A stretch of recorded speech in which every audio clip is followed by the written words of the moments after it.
Hello everyone, welcome to my channel Param electronic. तो चलिए start करते हैं आज का अगला टॉपिक, ट्रांसफार्मर। बेसिकली ये topic basic electrical engineering subject से रिलेटेड करता है और फर्स्ट ईयर के स्टूडेंट इसको जो है अपने बीटेक फर्स्ट ईयर के स्टूडेंट फर्स्ट सेमेस्टर या सेकंड सेमेस्टर में इस टॉपिक को स्टडी करेंगे। सो ट्रांसफार्मर क्या है? बड़ा इंपॉर्टेंट डिवाइस है और बड़ी जगह पर इस्तेमाल होता है इलेक्ट्रिकल इंजीनियरिंग में। हमारी डेली लाइफ में भी हम इसको बहुत जगह पे इस्तेमाल करते हैं, चाहे जनरेशन स्टेशन हो, चाहे रिसीविंग स्टेशन हो, चाहे इलेक्ट्रिसिटी स्टेशन हो, जहाँ कोई इलेक्ट्रॉनिक सर्किट है वहाँ पर भी इसकी काफ़ी ज़्यादा इस्तेमाल होता है। तो ट्रांसफार्मर का बेसिक प्रिंसिपल समझेंगे, कंस्ट्रक्शन समझेंगे और देखेंगे कि ये कैसे काम करता है। तो चलिए शुरुआत करते हैं। सबसे पहले देखते हैं कि ये ट्रांसफार्मर क्या चीज़ है। इसमें लिखा है the static device which transfers electrical power from a one circuit to the other.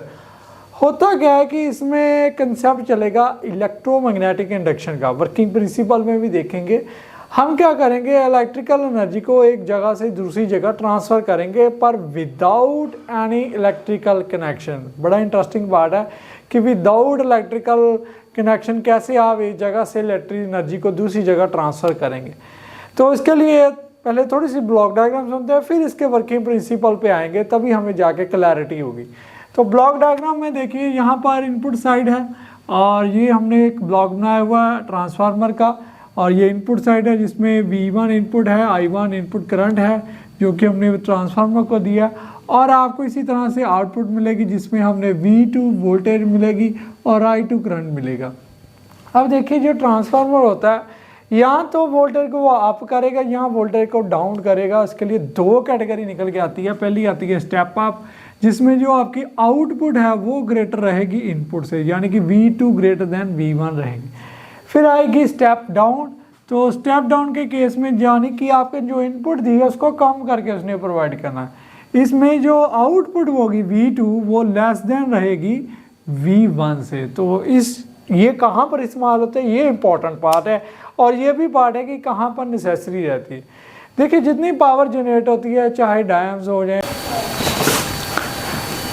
तो अभी बात करते हैं वर्किंग प्रिंसिपल की। तो वर्किंग प्रिंसिपल क्या है, जिसमें इलेक्ट्रोमैग्नेटिक इंडक्शन, एक वायर में अगर करंट जाएगा तो वो इलेक्ट्रिसिटी प्रोड्यूस होगा। अगर वो करंट चेंज कर रहा है तो वो मैग्नेटिक फील्ड प्रोड्यूस कर रहा है, तो वो बन जाएगी इलेक्ट्रोमैग्नेटिक फील्ड।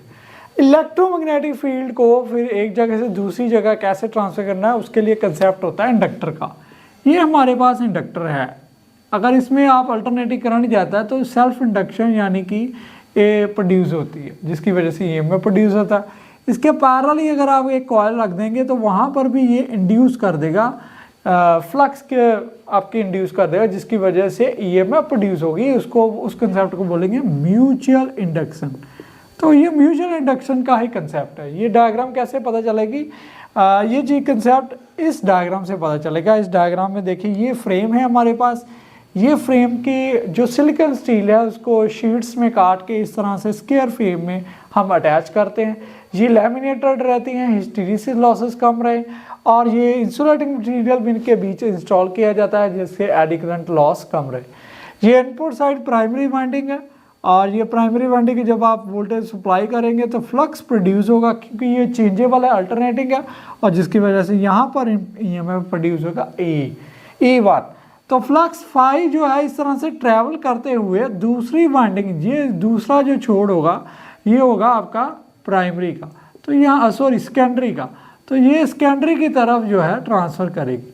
तो जो लेफ्ट हैंड साइड है वो प्राइमरी की इनपुट साइड, और जो राइट हैंड साइड है वो है सेकेंडरी। तो इस तरह से जब फ्लक्स यहाँ पर आएगी, चेंज करेगी, तो करंट प्रोड्यूस होगा। करंट की वजह से E2 ईएमएफ प्रोड्यूस होगा, जो कि लोड के अक्रॉस आउटपुट ले सकते हैं। तो इस तरह से इनपुट दी और आउटपुट आई। अगर आउटपुट ज़्यादा है इनपुट से तो स्टेप अप, ठीक है। तो अगर आउटपुट कम है इनपुट से तो स्टेप डाउन हुआ। सिंबॉलिकली इस सिंबल से ड्रॉ किया जाता है। एक कॉइल रहती है और अल्टरनेटिंग वोल्टेज है, और E1 करंट, E1 ईएमएफ यहाँ पर शो किया गया, E2 यहाँ पर शो किया गया। अब बात करते हैं कंस्ट्रक्शन की, यानी कि कंस्ट्रक्ट कैसे किया जाता है। इसमें देखिए दो टाइप की कंस्ट्रक्शन रहती है, एक होती है कोर टाइप, एक होती है शेल टाइप। अभी हम डिस्कस करेंगे कोर टाइप ट्रांसफार्मर। बस जैसे मैंने आपको बताया कि ये फ्रेम बनेगा सिलिकॉन स्टील से। एक सिलिकॉन स्टील की शीट लेंगे, उसको इस तरह से एल शेप में आप काट लेंगे, इसको इस तरह से ज्वाइन करेंगे, एक फ्रेम बन जाएगा। दूसरा इसके उलट रखेंगे, उसको एक फ्रेम बन जाएगा। इस तरह से अल्टरनेटिंग फ्रेम को ज्वाइन करके एक पूरा जो है फ्रेम बन जाएगा। तो जो स्टैगरिंग करेंगे इन सारी शीट्स की। अब इनके ऊपर वाइंडिंग कैसे करनी, वाइंडिंग करने का कंसेप्ट है, हम वायर लेंगे कॉपर की और उसके ऊपर क्या करेंगे, सबसे पहले लो वाइंडिंग होती है LV वाइंडिंग, उसके ऊपर HV वाइंडिंग रहेगी। इस तरह से हम वाइंडिंग करेंगे।